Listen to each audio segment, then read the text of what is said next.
últimos anos, com o surgimento de diversos bancos e carteiras digitais de pagamento, observamos uma oferta massiva de crédito, majoritariamente ao público jovem. Na maioria das vezes, essas instituições oferecem cartões sem anuidade, atendimento ágil e com burocracias muito reduzidas. Isso acontece em um ambiente fortemente influenciado pela internet, onde há disponibilidade de uma vasta gama de produtos e serviços. Estes fenômenos produzem transformações substanciais no mercado de consumo, algumas positivas, outras negativas, e que acabam por interferir na economia e nas relações jurídicas. O direito do consumidor está preparado para tutelar essa nova realidade? É sobre isso que conversamos com o professor Vitor Hugo do Amaral Ferreira no episódio de hoje. Seja bem-vindo a mais um episódio do ADEDcast.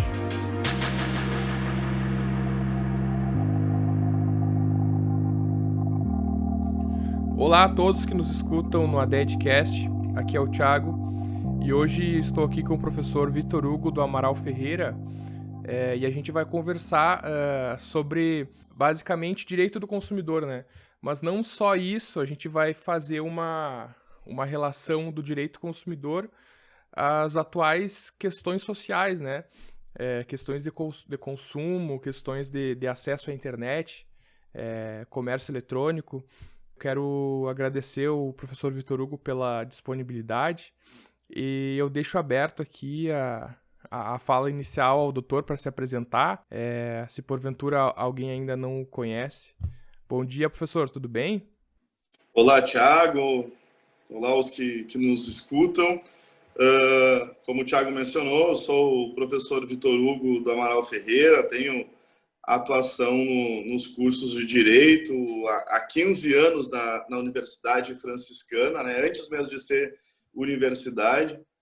Na verdade, eu tenho 20 anos de história junto à Universidade Franciscana, 5 anos como aluno da primeira turma do curso de Direito e depois os 15 seguintes como professor, né? E um pouco da minha história, o que aconteceu com ela, né? Dentro do trajeto a gente vai trilhando alguns objetivos e outros vão surgindo. E um que surgiu foi o meu envolvimento com o direito consumidor, a ponto de tornar hoje uma especialidade. Eu não advogo, não escrevo, eu não faço nada em outra área, né? Meus estudos, os meus escritos, a minha advocacia é em direito do consumidor, né? A minha militância é na defesa do consumidor, tá? Mas também não posso deixar de mencionar que uma das boas partes aí do meu currículo, a formação teve também como professor aí, como orientador, o pai do Thiago, né? O João Marcos Adé de Castro, que muito me honra estar aqui falando nesse podcast que envolve também aí o Dr. João Marcos. Um dos meus primeiros estágios foi na promotoria, a qual era conduzida pelo Dr. João Marcos. E eu acho que muito claro que a gente já chega com algum perfil, né? E eu tenho um perfil de natureza, assim, eu sou muito inquieto. Mas e eu encontrei um sujeito mais inquieto do que eu, né, Thiago? Tão inquieto quanto. Eu lembro muito de algumas passagens na promotoria, e eu era um menino do terceiro semestre, né, no meu primeiro, iniciando o segundo ano de faculdade, e eu lembro muito de chegar para o estágio e às vezes o Dr. João Marcos abria a porta ali onde ficavam os estagiários, dizendo assim: tá tudo muito calmo aqui, nós precisamos descobrir o que está acontecendo na cidade. Alguma coisa de errado está acontecendo e nós não estamos sabendo. Então, aquele promotor não só de gabinete, né, que não esperava que simplesmente as coisas chegassem nele, mas também uma inquietude que fazia aí, uma busca em torno dos direitos sociais, né? Talvez muito da minha formação nessa busca mais de cidadania, de um direito mais de fraternidade, vamos dizer assim, tem certamente o envolvimento com esse período, né? Quero deixar registrado aqui e também agradecer. Tá? Então, é um pouco disso, né, Tiago? Falávamos antes da abertura aqui dos microfones, desse envolvimento com o direito do consumidor, fundei o PROCON de Santa Maria, fui diretor do PROCON durante 6 anos, é uma passagem que me orgulha muito, que consegui estabelecer no município e deixar isso alinhavado, que foi a política pública municipal de defesa do consumidor, em um período em que Santa Maria era citada entre as principais cidades de defesa do consumidor no Brasil. Né? O próprio Ministério da Justiça, em 2011, fez uma publicação dizendo que o PROCON de Santa Maria era um dos PROCONs mais atuantes do interior do Brasil. E também em 2011 nós tivemos uma publicação do Ministério da Justiça, que vem ao encontro do que é a nossa fala aqui também, que o PROCON de Santa Maria, o município de Santa Maria, juntamente com a Universidade Franciscana, era a primeira cidade do interior do Brasil a ter um projeto específico acadêmico de atendimento a consumidores endividados. Né? Então, fica também esse registro importante e hoje eu tenho ocupado uma função que também muito me orgulha junto ao Ministério da Justiça. Existe o Fundo de Direitos Difusos, né? E eu estou há quase 2 anos ocupando uma das cadeiras como conselheiro do Fundo de Direitos Difusos do Ministério da Justiça. E mais me orgulho ainda porque a cadeira que eu represento é a cadeira das entidades civis, né? Então tem uma composição, Ministério da Saúde, Ministério da Educação, Ministério da Economia, vários órgãos e ministérios ocupam cadeiras nesse conselho e nós temos apenas 2 cadeiras que são para as entidades civis, né? Então, e ainda as 2 ocupadas por gaúchos. Eu ocupo representando o Instituto Brasileiro de Política e Direito do Consumidor, o qual estou na função de secretário-geral, e a outra cadeira é ocupada pelo um colega gaúcho, que é o Cláudio Ferreira, que é hoje o presidente das entidades civis de defesa do consumidor. Tá? Então, sem me prolongar e já estendendo, Thiago, acho que um pouco é isso. Né? Vamos falar do nosso tema, então, que é o direito do consumidor. Certo. Inclusive, o senhor falou que foi estagiário do doutor Aded. O senhor é o terceiro convidado aqui no ADEDcast que foi estagiário, né? A gente falou também com a Bruna Daronc e com o Santiago esses tempos aí. E todos mencionaram, né, a importância do estágio. Até tem um episódio nosso aqui que fala sobre a importância do estágio e uma relação à docência, assim. Então, se alguém que está nos escutando ainda não escutou, fica a dica aí. Tá no nosso feed. Professor, partindo para o nosso tema, então, né, direito do consumidor, eu preparei uma primeira pergunta para a gente dar abertura à nossa conversa principal, e aí ao longo da nossa conversa a gente vai entrando em outros assuntos, né, como for acontecendo a gente vai conversando aqui. Tá? A primeira pergunta é o seguinte, nos últimos anos a gente tem observado o surgimento de diversos bancos digitais, né, carteiras de pagamento também, e eles são voltados principalmente ao público jovem, né? Esses bancos, eles oferecem um produto ágil, um produto com burocracia muito reduzida, né? Com aplicativos que tu pode controlar, né, diariamente, e também um atendimento que é bem mais veloz. E além disso, né, isso acontece no ambiente de alta oferta, né, na internet de produtos e serviços. Eu queria saber qual é a visão do senhor sobre esse panorama, assim, né, e o que esse fenômeno pode ocasionar ao direito do consumidor. Bom, Thiago, a pergunta ela antecede uma fala em torno do propriamente o endividamento, né? nós temos que contextualizar a sociedade de consumo. Isso é algo que eu sempre falo nas aulas de direito consumidor, que se os meus alunos chegaram na aula para ter aula de direito do consumidor, num primeiro momento eles irão se frustrar, porque é importante contextualizar o direito do consumidor, a sociedade em que esse direito está inserido, né? E aí nós não falamos de direito do consumidor, mas nós falamos de uma sociedade de consumo. E essa sociedade de consumo que sempre existiu, uma sociedade de consumo que sempre esteve aqui, né? Desde do momento que nós surgimos no mundo, nós estamos consumindo. É importante ter essa percepção. E consumindo desde dos nossos primatas, né? Porque o sujeito que estava lá na era das cavernas, ele estava consumindo. Ele saía para fazer a caça do animal, e o animal que ele encontrasse, que ele trouxesse para a caverna, que ele tivesse aí matado, ele só fazia isso em função da necessidade de consumo, porque ele precisava consumir a carne daquele animal, ele utilizava da pele daquele animal para sua cobertura, para sua vestimenta, para sua proteção, né?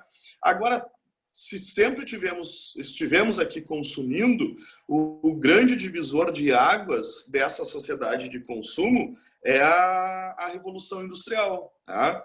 E a Revolução Industrial, mais do que o que já é óbvio, que já é conhecido para todos, mais do que falar da massificação da produção e da ideia da utilização de máquinas que iam operar no lugar de humanos, né? Abre aí um novo espaço, trabalha-se, em vez do sujeito produzir um sapateiro que fazia um sapato de forma artesanal, aí levava 15 dias para elaborar um sapato, para fazer um sapato, né? Pensando aí num curto prazo, agora ele consegue produzir 15 pares de sapato em poucas horas, né? Ou em até poucos minutos, se nós atualizarmos para os dias de hoje. Então, nesse sentido, a Revolução Industrial ela é o nosso divisor de águas. E uma coisa que é importante também mencionar, essa Revolução Industrial ela não traz só uma massificação da produção. Com a Revolução Industrial surge uma série de outras questões, a exemplo da publicidade, por exemplo, da publicidade nesse cenário de consumo. Porque no momento que eu estou produzindo mais, eu preciso ter uma demanda em torno desse produto que eu estou produzindo em larga escala. Tá? E aí como é que eu faço para que esse produto tenha uma dimensão maior de atender demandas, que ele tenha um fluxo maior, né? Então eu preciso gerar nesses consumidores necessidades, porque é certo que o sujeito que saía da caverna para matar um animal, para sua subsistência, nós estamos falando de uma necessidade, tá? Uma necessidade básica de consumo, que é a alimentação. Agora, quando eu tenho um sujeito que comprava do sapateiro uma bota a cada um ano e ele só trocava aquela bota quando aquele sapato não existia mais, não tinha condições mais de remendá-lo, agora não. Que eu tenho uma larga produção de calçados, né? Vamos seguir nesse exemplo. Eu tenho que gerar a necessidade do sujeito em trocar o calçado dele, né? Ou ter mais de um calçado, ou atender tendências da moda, tendência das estações, né? Um assunto que é bem bacana também, eu acabei me envolvendo um pouco com esse tema, e é um tema que tem muito ainda para ser estudado. É o que tem se falado de forma mais recente, Thiago, que é a ideia do fashion law, do direito da moda, né? E até eu tinha um certo... Eu fui descobrir o que era esse direito da moda, esse fashion law, por curiosidade, porque eu disse, eu não estou entendendo, estão criando um direito da moda, né? E aí não tem nada a ver com isso. O direito da moda não é um direito da moda, não dá uma ideia de sujeito de direitos à moda, né? Mas é uma área que contempla um universo muito específico e próprio, que envolve várias outras áreas. É a questão de discutir no direito da moda propriedade intelectual, né? direito intelectual, direito do consumidor, direito do trabalhador, direito ambiental também, né? Direito ambiental, né? Então todo esse universo, e aqui falando de direito do consumidor, por isso que veio essa ideia do direito à moda, fashion law, porque esses nossos hábitos de consumo, principalmente de vestimentas, eles foram criados dentro de um processo que é da moda. Né? Por que você não usa mais o casaco do inverno passado? Porque no inverno passado o casaco tinha um corte reto. Nesse inverno ele não pode ter um corte reto, né? Utilizando aí as expressões próprias do meio, ele vai ficar démodé, né? Ele Sim. fica démodé porque ele fica fora da moda. Uhum. E eu preciso de um casaco que nesse verão, nesse inverno, não vai ter as linhas cortadas de forma reta. Tá? E aí, dentro desse cenário, nós começamos a falar de uma sociedade que não é mais só de uma sociedade de consumo que não se alimenta basicamente pela necessidade, mas sim pelo desejo. Né? E alguns autores vão construir, inclusive, um termo que é o necejo. Né? Nós acabamos acreditando que nós precisamos de algo, quando, na verdade, aquilo não é uma necessidade, e sim um desejo criado, né? Um desejo aí travestido de necessidade. E eu estou falando isso por quê, Thiago, para responder a tua pergunta? Porque essa sociedade de desejos, ela também é uma sociedade de pertencimentos. Né? Uhum. Nós somos todos sujeitos humanos, e assim como humanos que somos, temos diversas falhas. Né? Nós somos, de forma equivocada, nós somos denominados como sujeitos racionais. Nós somos, né? Nós temos racionalidade, isso é óbvio. Agora, nós não somos dotados de racionalidade plena a todo momento, a todo instante.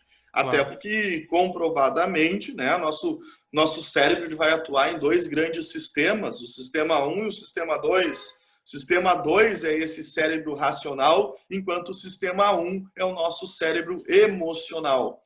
E esse emocional comanda muito mais parte das nossas ações do que o racional. Porque quem aqui que está nos escutando que não comprou um produto porque a embalagem era bonita, porque a cor da embalagem remetia à infância, né? Eu chego, hoje que é tendência em muitas lojas, eu chego em algumas lojas e elas têm um aroma, né? Aquelas lojas têm um cheiro, e aquele cheiro não é simplesmente para ficar gostoso o ambiente, muitas vezes aquele cheiro, aquele aroma, ele é estudado para que possa ativar ali naquele sujeito algumas lembranças, algumas situações ali, sim, inclusive que mexem com hormônios e que vão afetar e que vão induzir a nossa pseudo-racionalidade. Sim. E aqui a nossa racionalidade de consumo.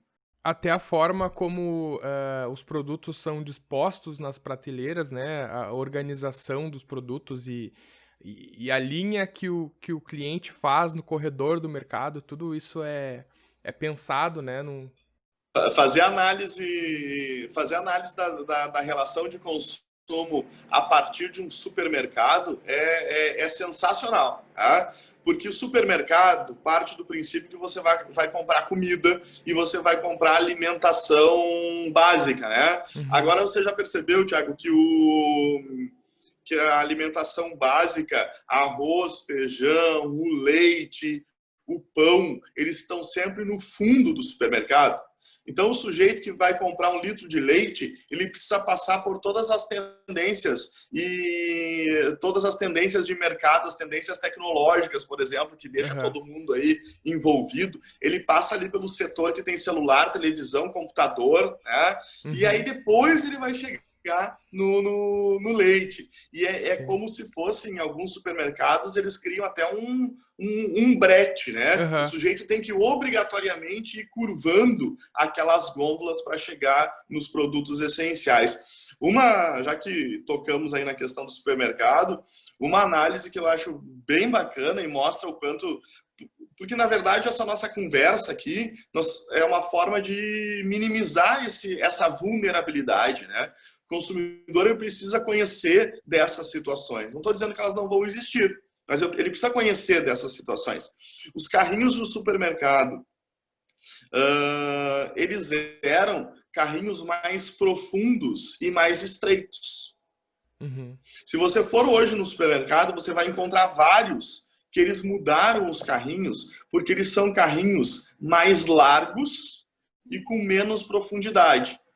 E isso tem uma explicação muito simples. Tá? É comprovado que o sujeito humano ele tem a necessidade de preencher espaços vazios. E se eu tenho um carrinho de mercado mais estreito e com fundo mais estreito, mesmo que ele seja mais profundo, na hora que eu largo os produtos, eu já tenho a sensação de que aquele carrinho está cheio, de forma mais rápida. Sim. Se eu pegar aqueles mesmos produtos desse carrinho mais estreito e colocar no carrinho que é mais largo, porém menos profundo, aqueles produtos eles vão ocupar parte, talvez 1/3 daquele fundo do carrinho. E aí esse restante eu tenho que preencher. Se você analisar, já deve ter ido no supermercado, Thiago, você coloca o que você precisa no carrinho, dá uma primeira volta, tá pronto, tá? E aí você pensa, mas eu comprei tão pouco, eu vou dar mais uma voltinha. Essa voltinha a mais é a que a gente não precisava. Eu descobri, durante a pandemia, algo sensacional, a forma de eu não gastar tanto no supermercado. Porque eu tenho aqui um discurso de direito consumidor, mas eu me cuido o tempo todo, a todo tempo e a todo instante, para não ser também esse sujeito consumista, né? E às vezes que eu brinco que eu tenho que também fazer parte do objeto da minha pesquisa, né? Eu tenho que fazer uma análise dessa questão de consumo. Mas um legado importante aí para a pandemia, principalmente para mim, é a compra por aplicativos. Tá? Porque você compra no aplicativo literalmente o que você precisa. Tá? Você não dá aquela segunda volta, aquela terceira volta no supermercado para comprar todos aqueles objetos supérfluos. De repente você está comprando. Eu comprei no supermercado durante a pandemia, cada ida que eu ia, eu não tinha nenhuma planta em casa. Tá? Cada vez que eu ia ao supermercado, era como se eu estivesse preenchendo o meu vazio aqui, né? Vou levar plantas para casa. E agora tá cheio aqui, me dando, inclusive, trabalho. Mas são bem-vindas as plantas. Mas voltando, essas situações que envolvem aí o direito do consumidor, dentro de um aspecto da sociedade de consumo, nós falamos de um código que tem 30 anos. Tá? E esse código de 30 anos, ele ainda é um código atual. Mas a sociedade de consumo de 30 anos atrás é completamente diferente da sociedade de consumo que nós temos hoje. E dentro dessa análise, agora eu chego, Thiago, ao ponto aqui de introdução da nossa fala sobre o superendividamento. Se nós temos uma sociedade que ostenta produtos e uma sociedade de mercado que ostenta produtos, na outra banda eu tenho consumidores, eu tenho cidadãos que precisam daqueles produtos, ou por necessidade ou por desejo. Né? Um desejo que muitas vezes não é próprio deles, é um desejo que é fabricado. Né? Falávamos agora dos carrinhos do supermercado, agora tu pensa, Thiago, que dentro de algumas... e aqueles que estão nos ouvindo, dentro de alguns anos, nós falávamos de marketing, né? Marketing era uma das formas aí de se fazer publicidade, de se construir um processo de imagem, desejo, venda e compra de produtos. Agora, nós podemos falar de neuromarketing. Né? O neuromarketing é o estudo da nossa capacidade cerebral, aí, é o estudo do nosso comportamento. Tá? E aí, a partir disso, surge a análise comportamental do consumidor. que muito tem se falado, que é algo extremamente positivo. Entender que o consumidor, como é um sujeito humano, ele tem comportamentos e tendências que são previsíveis. Né? E essa análise comportamental, mesmo que seja positiva, na outra banda, eu tenho indústrias que se apropriam dessa análise comportamental para criar produtos, desejos e uma oferta, né? Porque a oferta hoje no direito do consumidor, ela não é mais uma oferta qualquer. Né? Eu estou para terminar redigindo aí as partes finais já da minha tese de doutorado e eu crio dentro desse cenário, eu estou chamando a oferta, a atual oferta da nossa era de oferta programada e dirigida. Porque antes eu poderia disponibilizar, se fosse fornecedor, um produto no mercado, qualquer produto. Né? E isso já configurava a oferta. Sim. Agora não. Eu tenho uma oferta que é programada, dirigida, personalizada para o Thiago. Né? Porque aqueles que nos escutam também, quantas vezes já abriram aí seus smartphones e já tiveram anúncios direcionados para vocês, porque anteriormente vocês tinham pesquisado alguma viagem, porque anteriormente vocês tinham pesquisado algum produto de forma genérica, ou mesmo nem pesquisado. Se os microfones dos telefones estiverem aí ligados, vocês falaram em algumas situações, desejaram, comentaram com amigos, comentaram nos diálogos de vocês com pessoas próximas que tinham desejo de produto X e tal, e aquele produto começa a aparecer de forma reiterada em anúncios para vocês. Tá? Sem falar...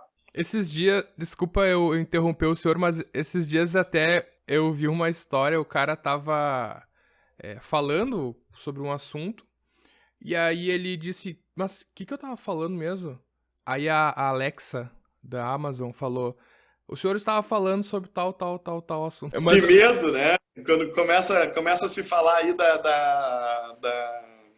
da inteligência das coisas, né? Da internet das coisas, que são coisas inteligentes. E aí abre uma outra seara, né, Thiago? Eu poderia fazer aqui um outro podcast sobre internet das coisas, sobre essa inteligência artificial. Eu sempre brinco também... Eu acho muito engraçado, porque se você se reportar lá a criação do Frankenstein, né? O homem criava, dava vida. A própria história do Pinóquio também, são lendas, né? São histórias, fábulas aí, em que o sujeito humano dava vida a coisas. Né? Tanto foi, né, essa história da arte imitar a ficção, ou a ficção imitar a arte, não se sabe bem ao certo, nós temos agora coisas que são inteligentes. E o que mais me assusta é que tem coisas que são mais inteligentes que as pessoas. Né? Recentemente foi lançado um relógio que ele consegue alterar a tua temperatura do corpo em até 9 graus. Então, seria quase que um ar-condicionado portátil, né? Você pode sentir 9 graus menos ou 9 graus mais, com um relógio que fica no teu pulso. E aí, fazendo a leitura, fiquei curioso em torno daquilo, fui ler as propriedades do relógio. Ele não altera a tua temperatura.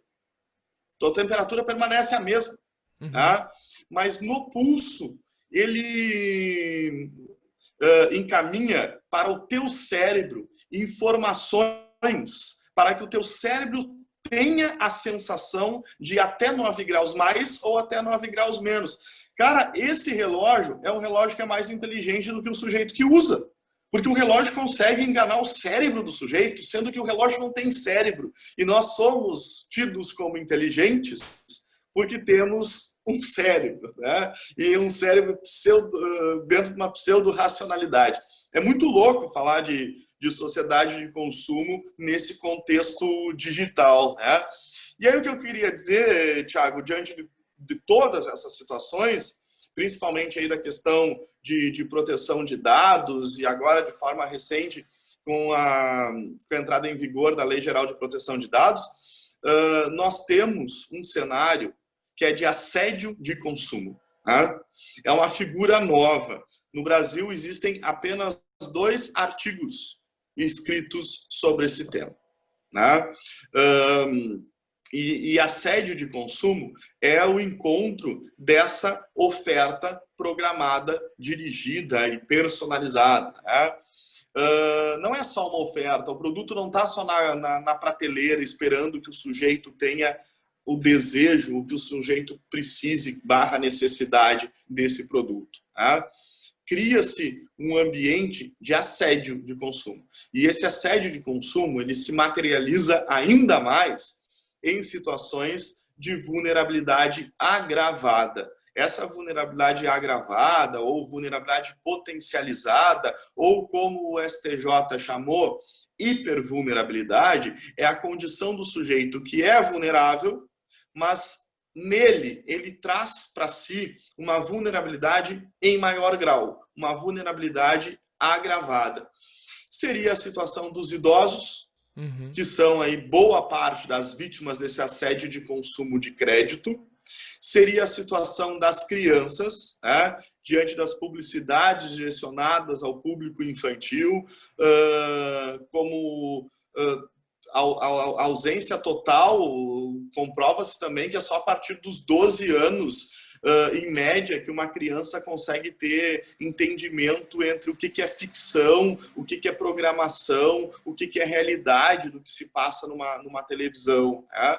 E aí, chegando ao ponto, Thiago, o assédio de consumo também aos jovens. Tá? E se os jovens precisam, para fazer parte de um grupo, ter um telefone que seja o último modelo, né? Porque eu lembro que essa concepção ela sempre esteve conosco. Né? Quando eu era criança, eu e os meus amigos mais próximos, nós tínhamos todos o mesmo tênis. Né? Porque isso é do humano. Nós vivemos em manada, né? E vivendo em manada, vivendo em grupo, nós nos identificamos com os nossos iguais. E aí, quanto mais iguais nós somos, melhor. E essa distinção, ou melhor, essa igualdade, ela se estabelece pelo que nós vestimos, aonde nós vamos, pelo que nós gostamos, tá? E o que nós gostamos reflete também no que nós consumimos. E aí, essa ideia que inicialmente se dava pelo um grupo que tinha o mesmo tênis, agora eu classifico esses jovens pelo celular que eles usam. Tá?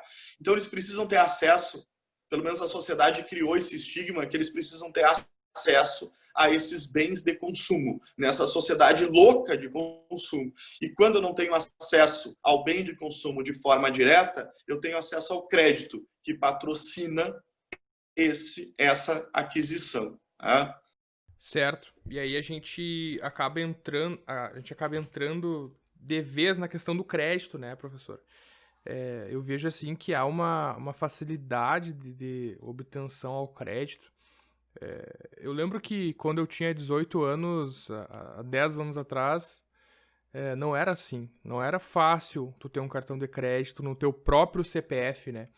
Quem usava cartão de crédito, os meus amigos na época, era porque o pai emprestava, né? Isso aí acaba trazendo a questão que a gente vinha falando antes do endividamento, né? Os últimos 10 anos, Thiago, nós temos um fenômeno no Brasil que se chama bancarização do consumo. Tá? E nós temos... Agora não vou trazer o dado preciso, mas são 174 milhões de cartões de crédito, né? Ativos no Brasil. Nós não precisamos ser matemáticos e economistas para ter a conclusão de que não existe no Brasil 174 milhões de pessoas em condições de uso de cartão de crédito. Né?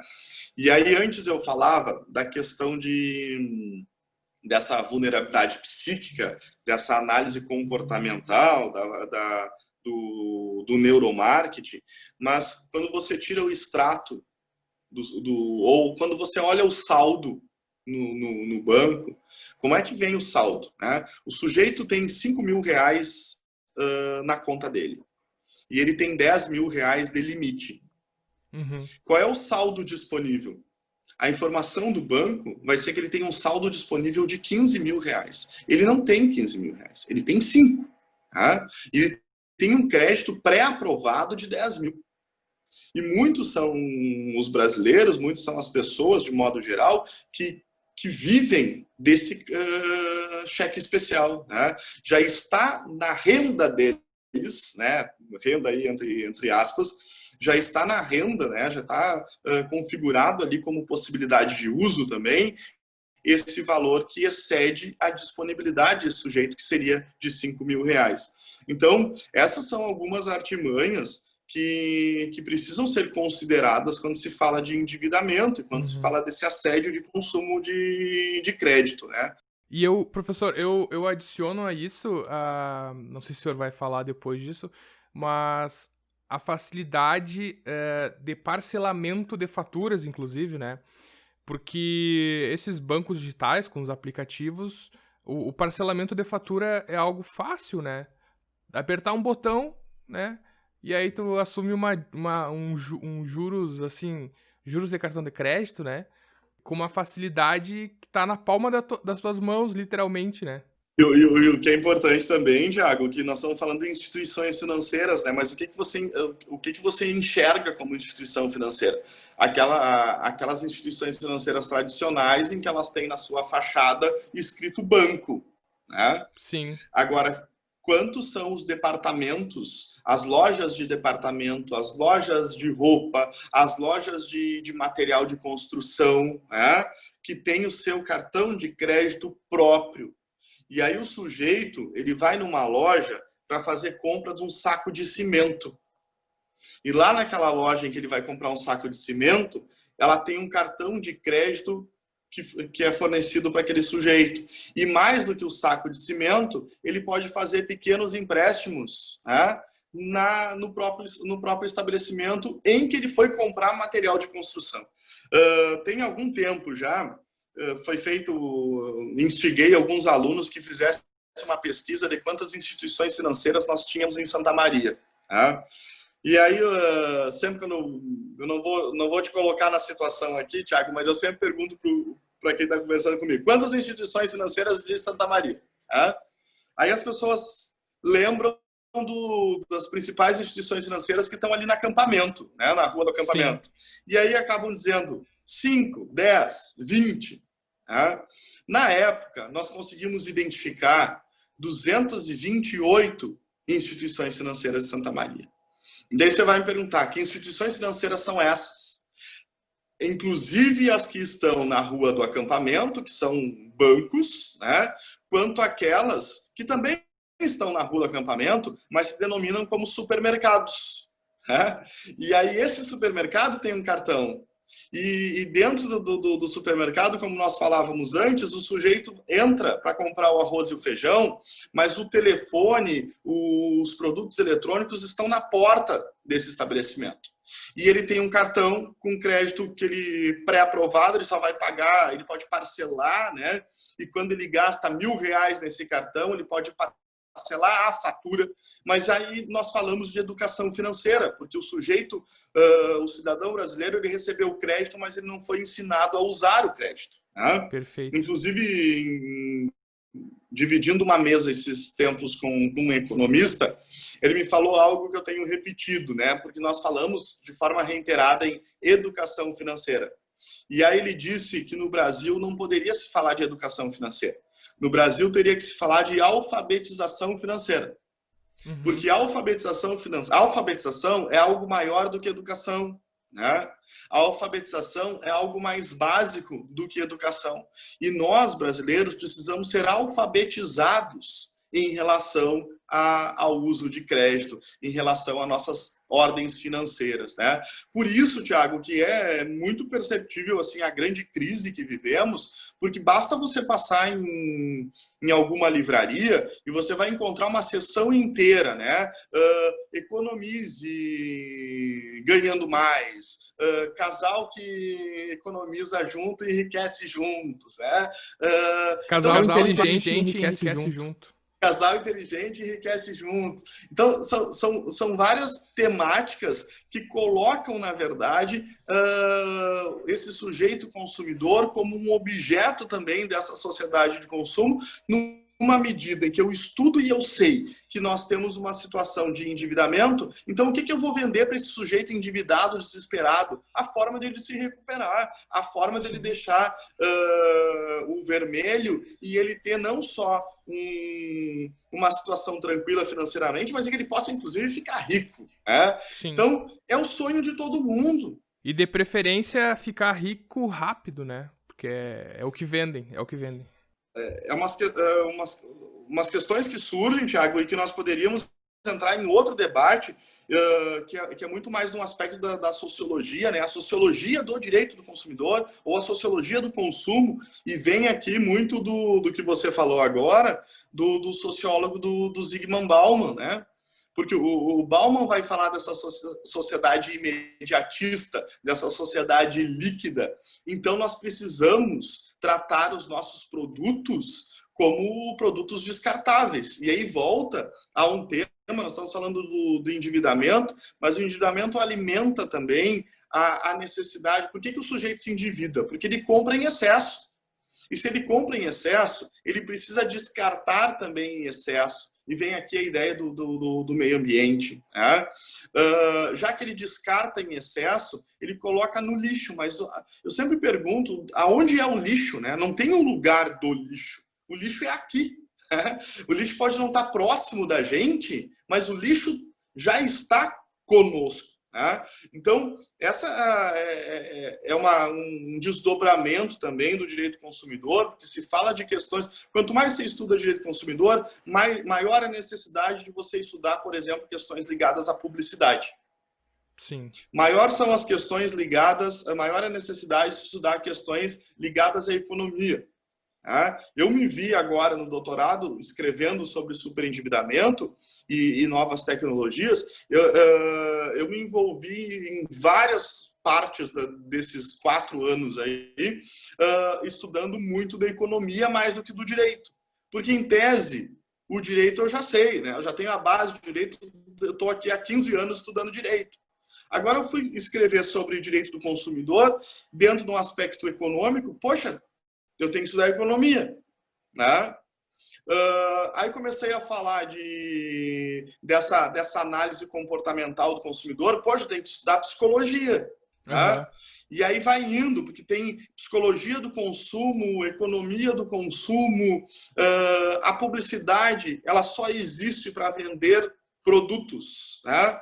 Porque a propaganda vende ideias, mas a publicidade, ela vende um produto, ela vende um serviço, né? O objeto da publicidade é despertar o desejo de compra, de aquisição, ou mesmo de fidelização daquela marca, né?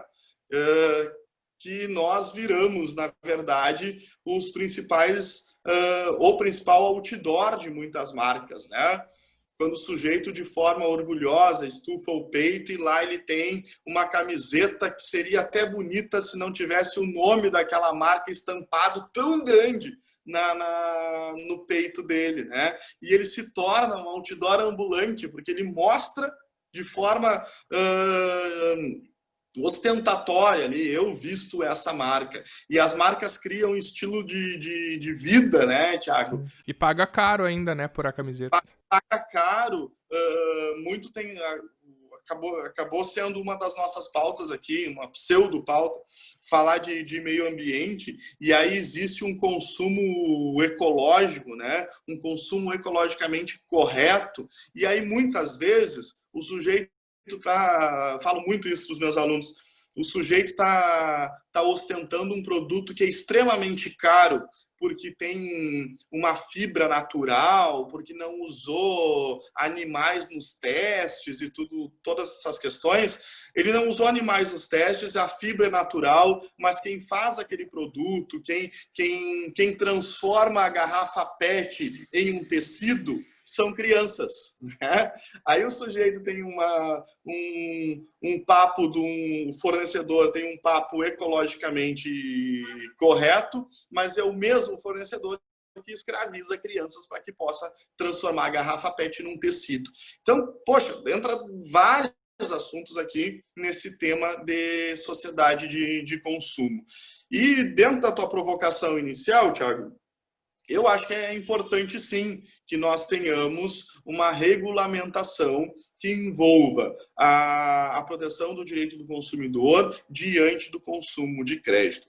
Os países do mundo de economia saudável, eles já possuem legislações de proteção e defesa do consumidor superendividado. Veja que proteger esse consumidor superendividado não é alimentar uma cultura do calote. Muito pelo contrário. Tem se falado aqui no direito do consumidor de uma ideia de criação de um direito de recomeçar. Né? Assim como nós temos essa premissa para as pessoas jurídicas. Porque a pessoa jurídica que se encontra numa situação difícil economicamente, ela pode ela tem todo um processo de recuperação judicial e que se nada der certo, ela pode ir à falência. Mas até que ela chegue à falência, tem um ambiente, tem um espaço que o objetivo principal é que aquela empresa se recupere. E ela se recuperando, porque eu quero que a empresa se recupere, né? Ela se recuperando, ela continua fomentando trabalho, renda, né? Gerando lucro. Porque o lucro também não é problema algum.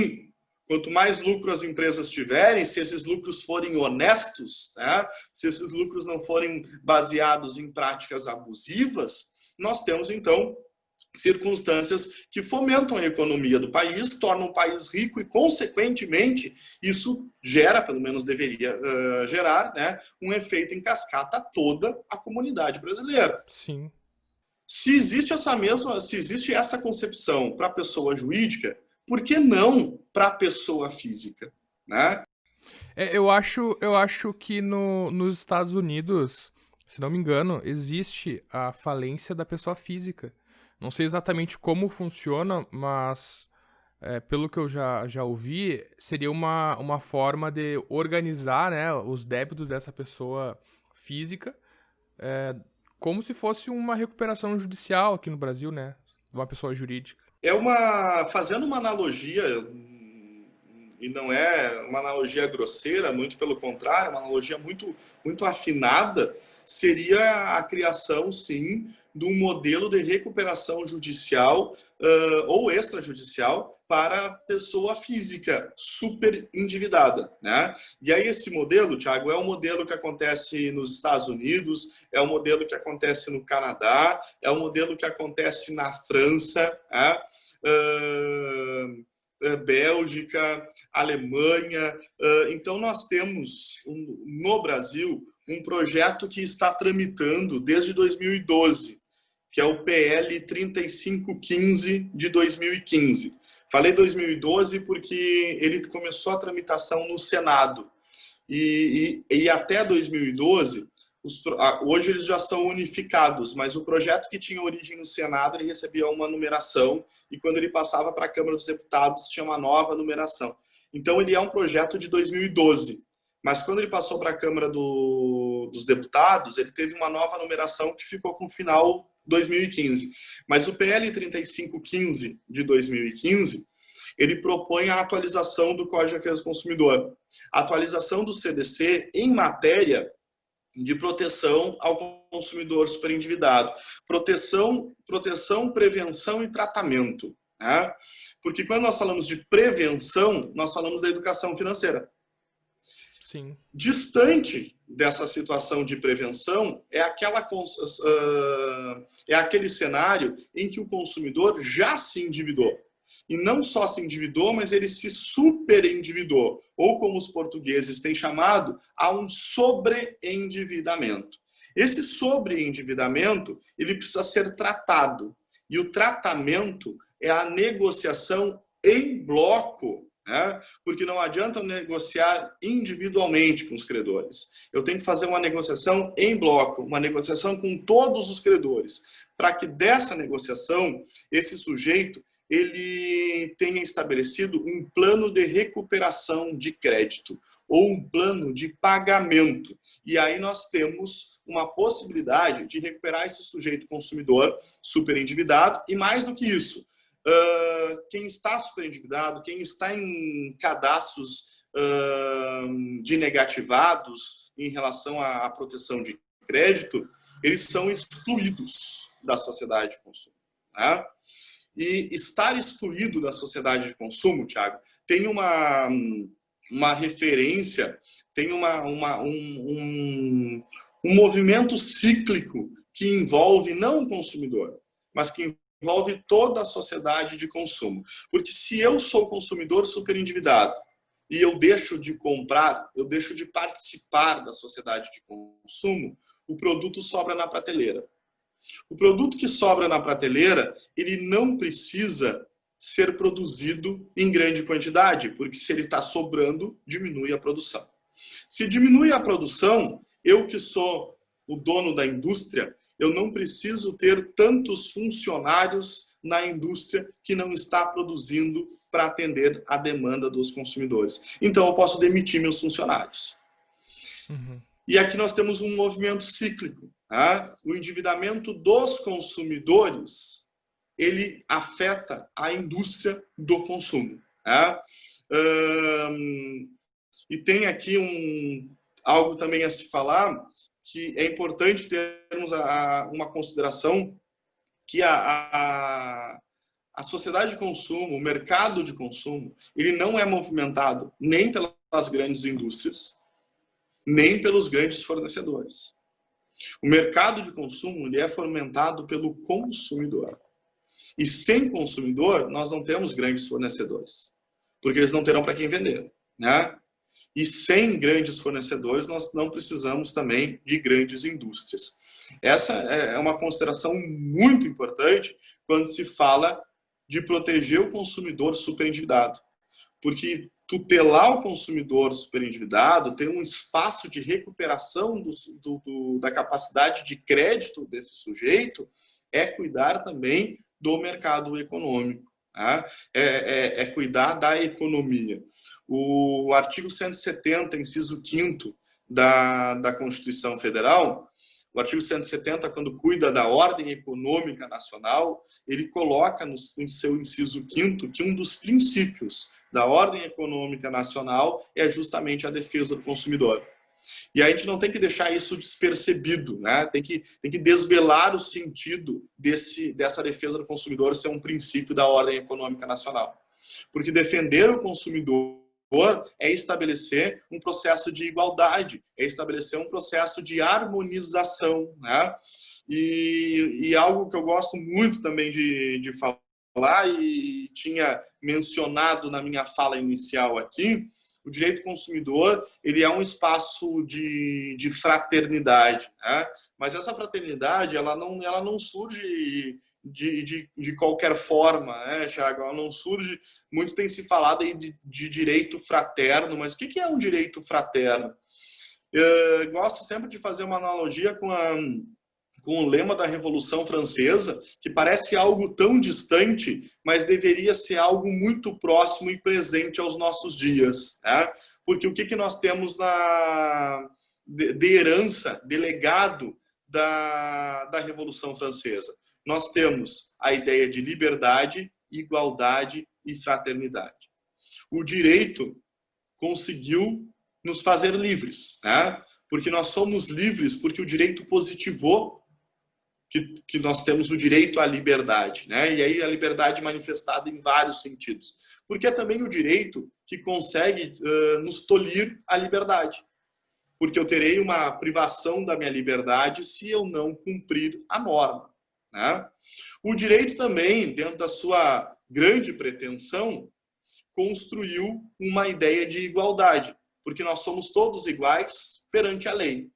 E quando o direito afirma que nós somos todos iguais perante a lei, ele está nos dando de bandeja a informação que nós não somos iguais fora da lei. Né? Ou seja, fora do direito nós não somos iguais, porque nós somos diferentes. Mas essa igualdade ela é reconhecida por meio da lei, por meio do direito. Agora, Tiago, o que mais me instiga é como que o direito nos fará fraternos. Não tem como. A liberdade e a igualdade, ela consegue ser positivada, né? Nós conseguimos construir elementos que asseguram liberdade e igualdade. Agora, nós não conseguimos assegurar fraternidade, porque fraternidade é um sentimento. E aí eu vou ser fraterno ou não. O Tiago vai ser fraterno ou não. Aqueles que nos escutam serão fraternos ou não, né? Fraternidade, etimologicamente, vem de irmandade, né?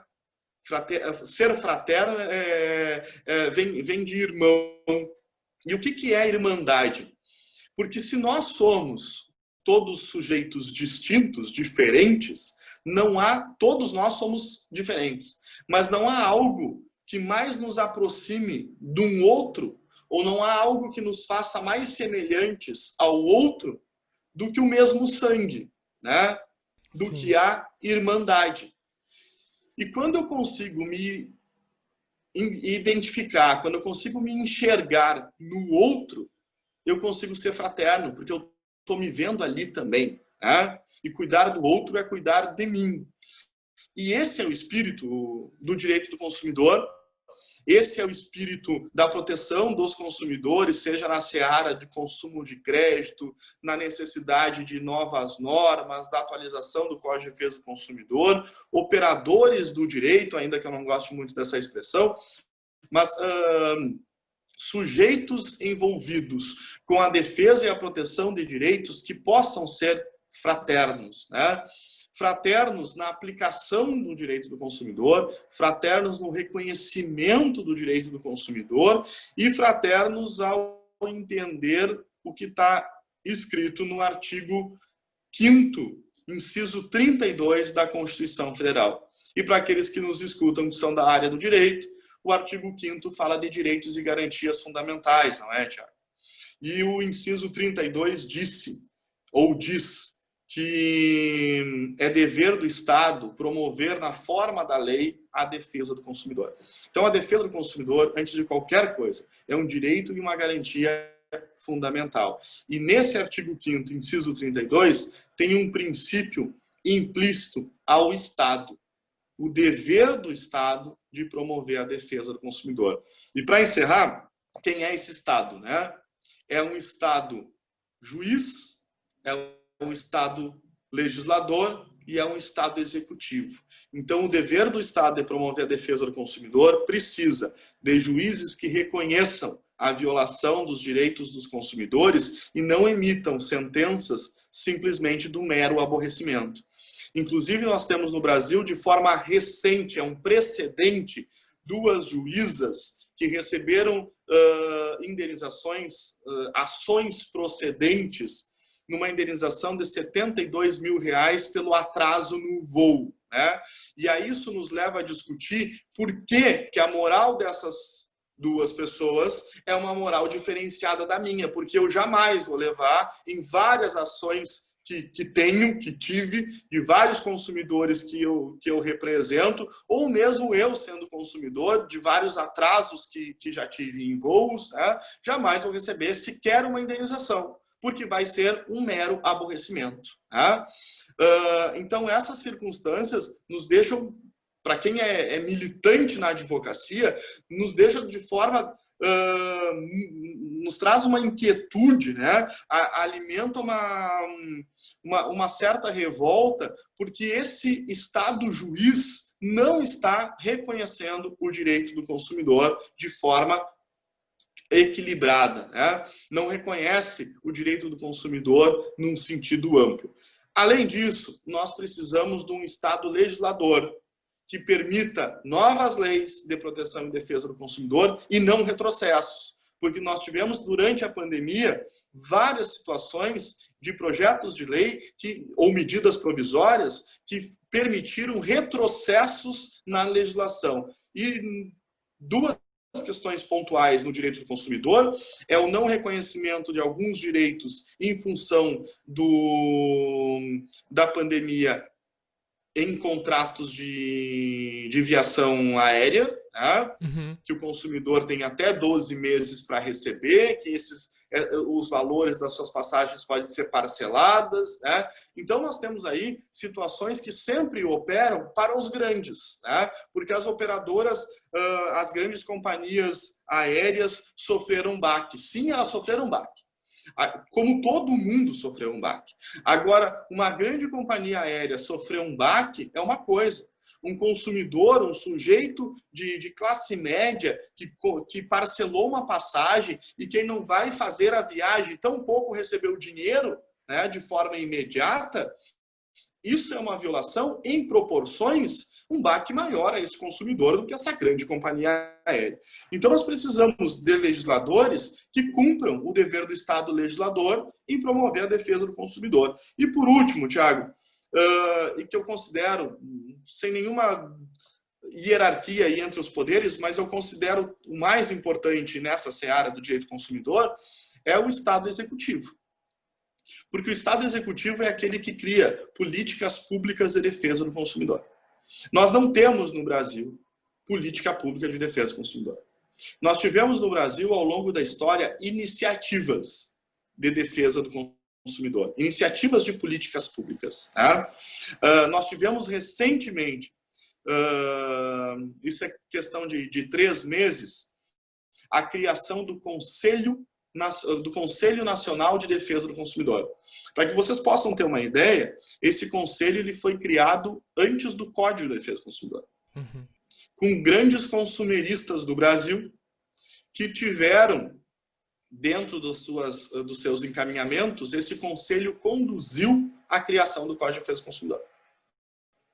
Depois da criação do Código, esse conselho foi extinto, né, que perdeu, em tese, aí, o seu objetivo, que era a própria criação da política de defesa do consumidor brasileira.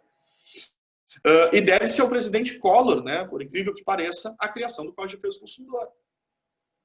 Porque também a sociedade de 1980 até 1990, ela abre uma expansão do comércio internacional. A privatização dos serviços públicos permite que traz aos consumidores a necessidade de ter um novo espaço para reclamar desses serviços. Porque se o serviço é público, eu reclamo na esfera administrativa pública. Agora, se o serviço público passou a ser privatizado, eu tenho que ter um outro espaço para fazer essa reclamação. Né?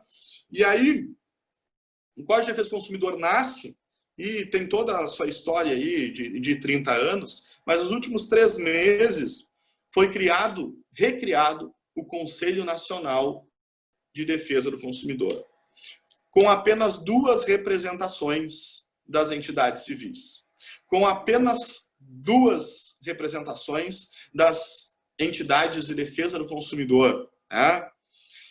E a grande composição desse conselho é do Ministério da Economia, né? Que nós sabemos que tem uma visão muito mais pró-fornecedor do que consumidor.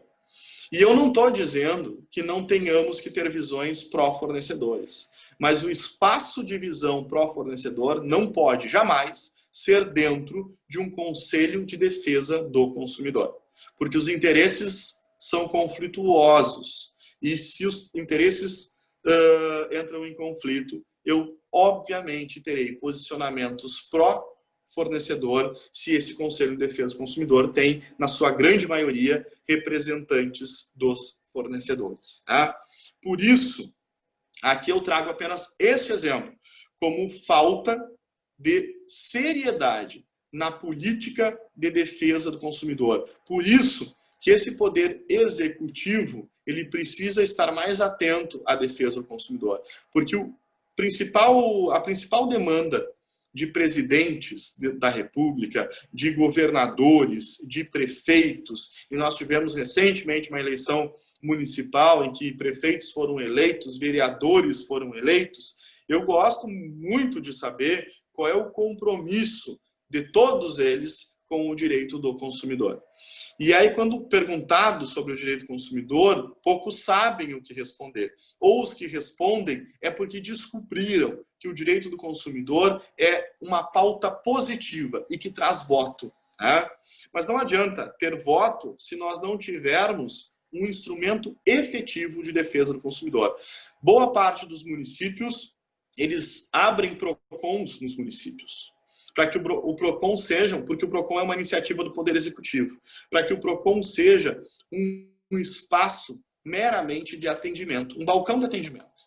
E aí o PROCON passa a ter uma atividade equivocada, porque as grandes empresas elas começaram a diminuir os seus saques. Elas demitiram pessoas do saque. Por quê? Porque o PROCON faz a vez do saque dessas grandes empresas.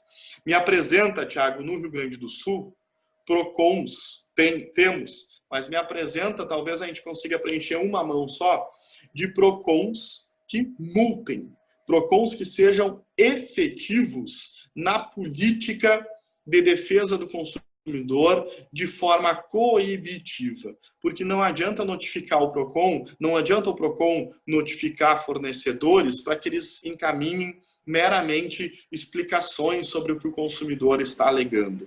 Eu preciso de política pública que possa promover a coibição, a repressão, o ressarcimento aos consumidores e uma política de educação para o consumo. Se nós não tivermos isso, no Brasil vai continuar compensando práticas abusivas, como uma das grandes operadoras de telefonia do país, que arrecadou, numa prática abusiva, 66 milhões de reais.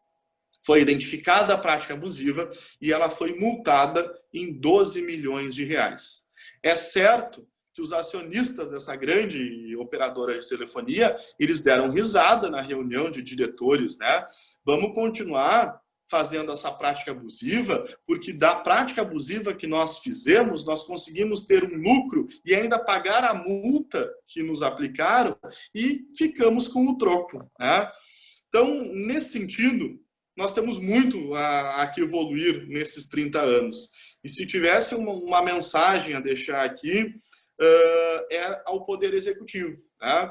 Que o Poder Executivo leve de forma séria a política e a defesa do consumidor. Porque se a demanda do Poder Executivo em todas as suas esferas, federal, estadual e municipal, é a economia do município, é a economia do Estado, é a economia da nação, se nós tivermos consumidores fortalecidos, nós teremos também uma economia fortalecida, né? Então, Thiago, me coloco à disposição, né? Criei quase que um monólogo aqui. Se você tiver algum questionamento, alguma provocação aí, te devolvo a palavra. Certo, professor. Eu acho que foi uma aula excelente, né, de direito do consumidor, de forma muito contextualizada, né, muito atual. E eu agradeço a tua participação, a tua disponibilidade, por ter achado um espaço na tua agenda, né? Começamos a gravar às 8 horas da manhã, então eu agradeço muito e com certeza outras oportunidades a gente espera poder conversar com o senhor. Existe uma série de assuntos relacionados, né? Então eu agradeço. E se o senhor quiser dar alguma palavra final, aí depois a gente faz o encerramento do episódio. Tá certo, então, Thiago. E eu agradeço aí de coração o convite, né? Para mim é sempre um prazer falar de direito consumidor. Eu sempre falo para as pessoas que são mais próximas, assim, que eu não sei em qual momento eu consigo distinguir na altura da minha vida onde o direito do consumidor, qual é a parte que o direito do consumidor compõe da minha vida, porque ele está tão intrínseco a mim que eu consigo perceber que tem uma relação não só de trabalho, mas uma relação de amor, de vínculo mesmo, porque eu sou muito grato ao direito do consumidor, porque a minha vida se fez em torno dele, né? A minha vida profissional se fez em torno do direito do consumidor. E a vida profissional que se fez em torno do direito do consumidor é a que alimenta também a minha vida pessoal. Então, o direito do consumidor me faz ser muito grato a ele em função disso. E como você falou, Thiago, também a provocação aqui inicial era sobre a questão do endividamento, dos jovens, né?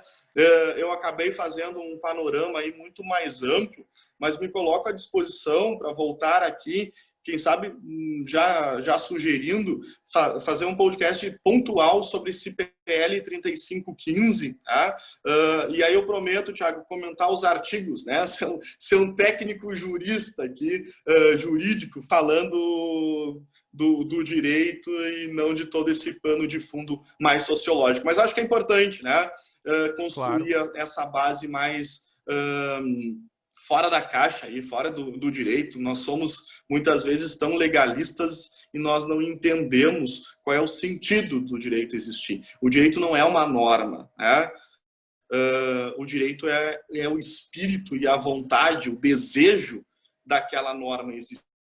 E aquela norma só existe porque antes dela tem todo um movimento da sociedade que exige aquela manifestação por meio do direito, né? Agradeço de coração, um abraço extensivo aí a todos os membros da equipe do escritório, em especial ao Dr. João Marcos, a doutora Ana Paula e a ti, Thiago, também aí obrigado pelo convite, né? Dr. João Marcos como meu mentor aí, inicial no estágio, e aí depois o Thiago e a Ana Paula já foram os meus alunos. A Ana Paula eu encontro mais seguido, porque depois foi minha aluna na pós-graduação também, né? Então, muito obrigado, Thiago, e estou sempre à disposição aí. Perfeito, professor. A abordagem histórica foi ótima, né? A parte mais sociológica foi perfeita para a gente poder entender assim, a integralidade e a profundidade do que a gente está conversando, né? Mas eu agradeço ao senhor, né, pela disponibilidade, e eu também agradeço a quem nos escutou até agora. A gente volta na próxima semana com mais um episódio do ADEDcast.